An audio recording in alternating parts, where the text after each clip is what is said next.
Damos la bienvenida al abogado Mauro Andino Espinosa. Él es experto en Derecho Constitucional, es profesor de la Universidad Internacional del Ecuador.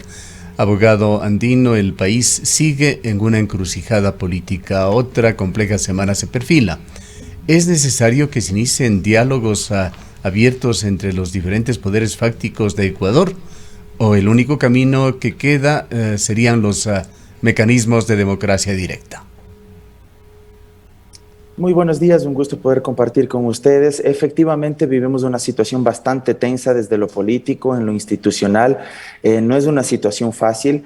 El Ejecutivo, a través del presidente de la República, ha planteado la posibilidad incluso de activar este mecanismo de disolución de la Asamblea Nacional, conocido popularmente como la muerte cruzada, sin perjuicio de que este es un dispositivo que también podría ser activado o también podría aplastarse el botón para graficarlo de alguna manera desde la legislatura, aunque ahí evidentemente implica un proceso un poco más complejo. Es más fácil para el presidente hacer uso de este dispositivo de la muerte cruzada. No obstante de aquello, me parece favorable que de alguna manera el Ejecutivo haya reconocido que su primera intención cuando envió el proyecto de ley económica urgente no fue la más acertada, que fue equivocado porque no se cumplía con uno de los requisitos constitucionales que prevé el artículo 136 de nuestra Carta Fundamental en lo relacionado a la unidad de materia. Y ahora ha señalado que va a enviar dos proyectos de económico urgente por separado. Por un lado la parte tributaria, por otro lado la parte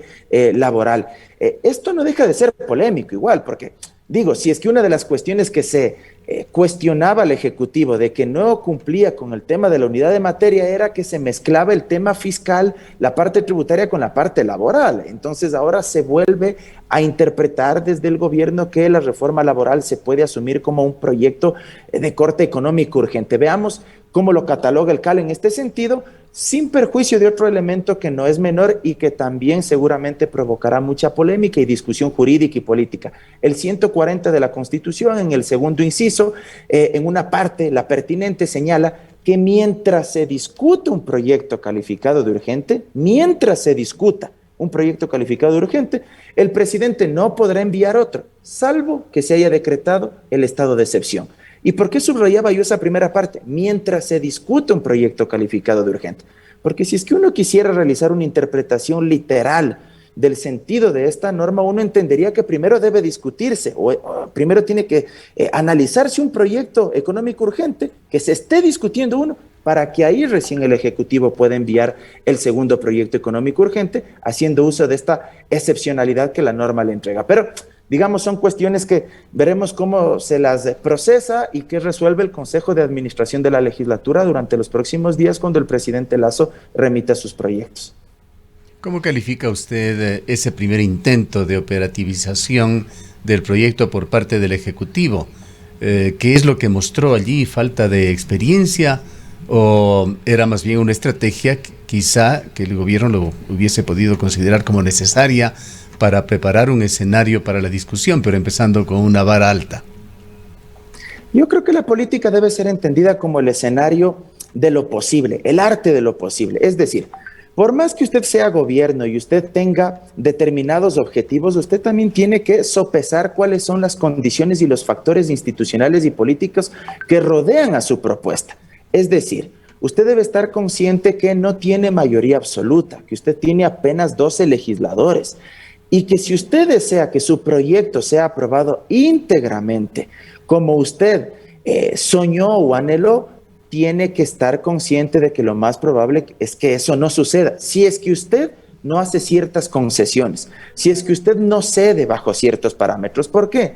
Porque en un régimen presidencialista hay doble legitimidad democrática. Tiene legitimidad democrática el Ejecutivo porque fue elegido mediante voto popular el presidente de la República, pero también tienen legitimidad democrática, nos guste o no, por más desprestigiada que esté la Asamblea, esos legisladores que también fueron elegidos mediante voto popular, pero en papeleta separada, y que a su vez fueron elegidos también como con el auspicio o el patrocinio de otras organizaciones políticas que probablemente no tienen, de hecho, algunas de ellas no tienen la misma visión ideológica que el Ejecutivo.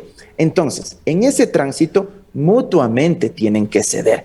No es que se trata que el proyecto de ley tiene que ser aprobado exclusivamente como desean los asambleístas. pero tampoco como desea el presidente de la República, me explico, porque ambas fuerzas tienen legitimidad de origen y tienen que intentar conciliar, encontrar cierta dosis de acuerdo. Ahora, lo que a mí sí me preocupa es que en aras de encontrar niveles de gobernabilidad y que se apele a la sensibilidad de la Asamblea, al mismo tiempo el presidente de la República pues les catalogue a los líderes de sus bloques parlamentarios de mafiosos, conspiradores y desestabilizadores.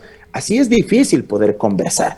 Yo digo, y a cualquier persona que nos esté escuchando, si es que a usted le tratan de conspirador o de mafioso, creo que difícilmente usted aceptaría sentarse a conversar con esa persona del otro lado. Entonces, creo que de lado y lado y desde el poder también hay que bajar un poco el lenguaje, no atizar tanto la confrontación, porque caso contrario va a ser difícil que esto tenga viabilidad en la legislatura.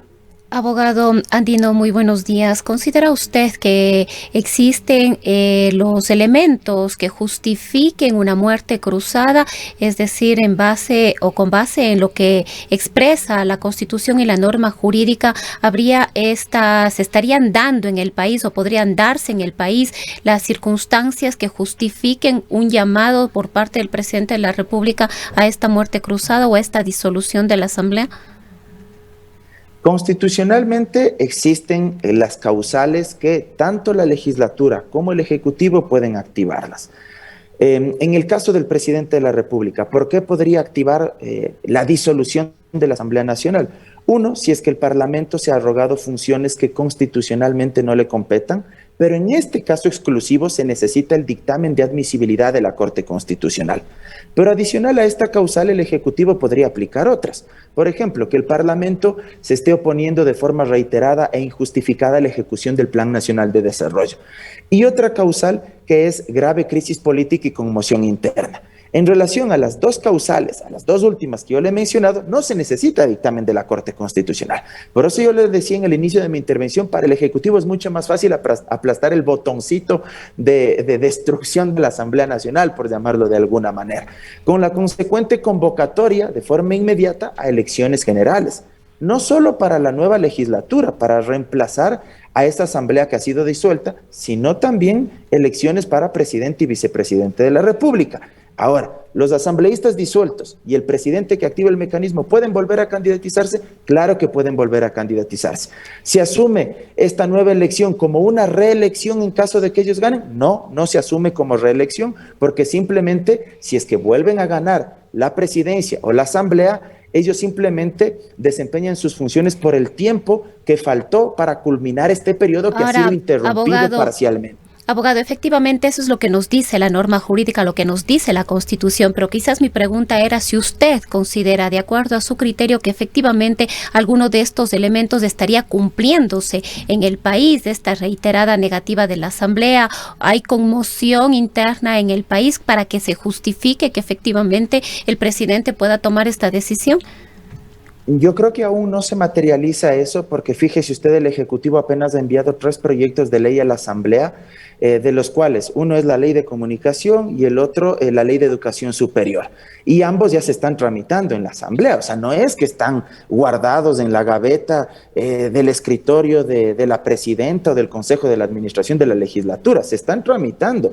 De hecho, se están discutiendo de forma paralela, como es el caso de la Ley de Comunicación, con otros proyectos que han sido presentados por otros legisladores, es decir, se han unificado. Y en este caso del proyecto económico urgente no se aceptó porque el propio Ejecutivo termina por reconocer que no se cumplió con uno de los requisitos del 136 de la Constitución. Entonces yo personalmente desde lo político considero que esto no se ha materializado, pero además considero que desde la ciudadanía no vamos a ver con buenos ojos que se convoquen nuevamente elecciones generales. Fíjese usted solo desde lo económico el costo que esto implicaría. Una elección de esta naturaleza, bajito, 100 millones de dólares. Y adicionalmente, pero más allá está la paralización o la cuasi paralización del país que viene con un proceso tan complejo y con nuevas elecciones. Lo que estamos viviendo, sin embargo, abogado Andino, sin dejar de ser complejo, difícil, era previsible. Desde los resultados electorales se sabía que el gobierno iba a tener que laborar con una asamblea en contra. La pregunta es cómo, con qué mecanismos debe venir esa conciliación que usted, como muchos ecuatorianos, queremos. Yo creo que lo principal es bajar el tono del discurso. El lenguaje es poder y mucho más si es que quien lo ejerce es el presidente de la República. Entonces yo quiero reafirmarme en algo que yo mencioné hace unos momentos. O sea, si usted quiere generar mayores niveles de gobernabilidad, si usted quiere apelar a mayor sensibilidad por parte de los actores políticos que tienen que debatir, deliberar, aprobar, modificar o negar, si es que fuera el caso más pernicioso, su proyecto de ley. Si usted quiere que le aprueben su proyecto de ley, evidentemente usted no puede tratar a los líderes de esos bloques parlamentarios, por más discrepancias que tenga, de mafiosos, de conspiradores o desestabilizadores. Además, sin aportar pruebas o evidencias que justifiquen esas opiniones, esas afirmaciones, lo cual, digamos, hace más grave o enrarece mucho más el escenario político. Y por supuesto, desde la legislatura también tienen que entender que el Ejecutivo ganó en las urnas y que ganó con un plan de gobierno y que hay que ceder en ciertos elementos para tratar de encontrar un punto intermedio.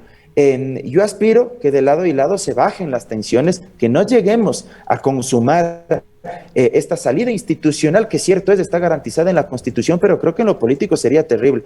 La ciudadanía, fíjese usted, está ávida de encontrar respuestas a problemas cotidianos, desempleo, inseguridad. Ayer leí en Twitter, espantado, que un niño de menos de 14 años fue baleado en Guayaquil, producto de un enfrentamiento entre la Policía Nacional y una banda delincuencial. Yo creo que la gente empieza a darse cuenta que la clase política, que los líderes de opinión, que los académicos, a veces estamos más enfocados en discutir estos problemas institucionales, la política partidaria, muerte cruzada, consulta popular, y no aterrizamos en los problemas cotidianos que le están llevando a la gente a un estado de desesperación, como el tema de la inseguridad que hoy estamos viviendo. ¿Cómo entra dentro de esta problemática los Pandora Papers? Creo que van a jugar mucho, están jugando un rol político que es indiscutible. Creo que por el bien del país tiene que transparentarse. Esta no ha sido una denuncia que ha salido a la luz como resultado de una investigación de un medio de comunicación nacional, sino que es una investigación a nivel mundial. Los medios de comunicación más importantes del planeta se han hecho eco de esto. El País de España, el Washington Post, el New York Times, la Deutsche W de Alemania, el Le Monde de Francia, en fin, los medios de comunicación más relevantes. Creo que el presidente no ha actuado de forma prolija en términos comunicacionales, no ha dado una explicación del todo clara y del todo convincente, y creo que esto también ha enrarecido el panorama. De hecho, se demoró muchísimo en responder o en informar, en intentar transparentar estos hechos del presidente de la República, y cuando lo hizo, me parece que quedaron muchos cabos sueltos. Adicionalmente, este tema me parece que tiene que conducirnos a una discusión no solo de tipo jurídica, sino ética.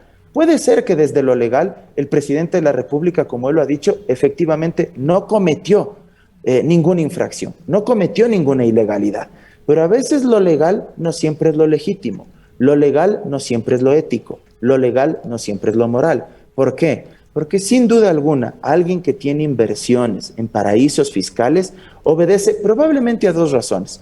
O es dinero ilícito, producto del cometimiento de determinados delitos, lavado de activos, narcotráfico, venta o tráfico ilegal de armas, en fin, no digo que ese sea el caso del presidente, sí, pero también podría ser otro escenario, un segundo elemento, que se ponga esos recursos o esas inversiones en paraísos fiscales porque lo que usted busca es evadir el pago de impuestos en el territorio de origen donde usted acumuló esa riqueza. Entonces, aunque eso pueda ser legal, no deja de ser antiético. Y esa creo yo es la gran discusión que aún debemos tener en este país. ¿Qué tan válido es que una persona, a pretexto de que sea su dinero, lo saque y lo coloque en paraísos fiscales?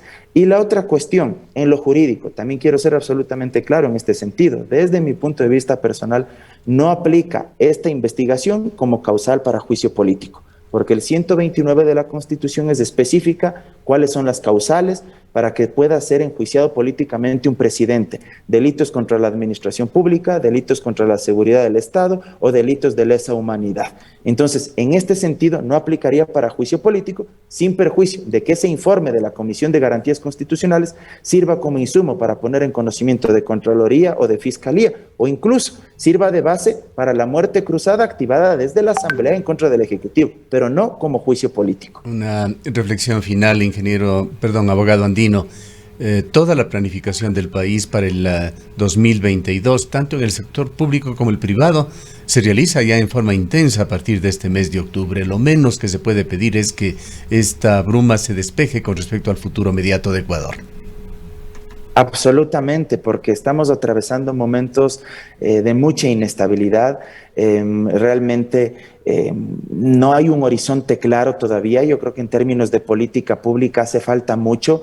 Y claro, un gobierno que no diseña y ejecuta política pública, en la práctica pues significa que no le está entregando cuestiones y aspectos tangibles a la ciudadanía, para que esa gente sienta que efectivamente hay un mejoramiento en el desarrollo de su calidad de vida. Entonces me parece que en ese sentido también hay que ser, digamos, críticos, exigentes, en el sentido de que se requiere política pública, más allá de la efectiva ejecución del plan de vacunación que todos aplaudimos y todos reconocimos.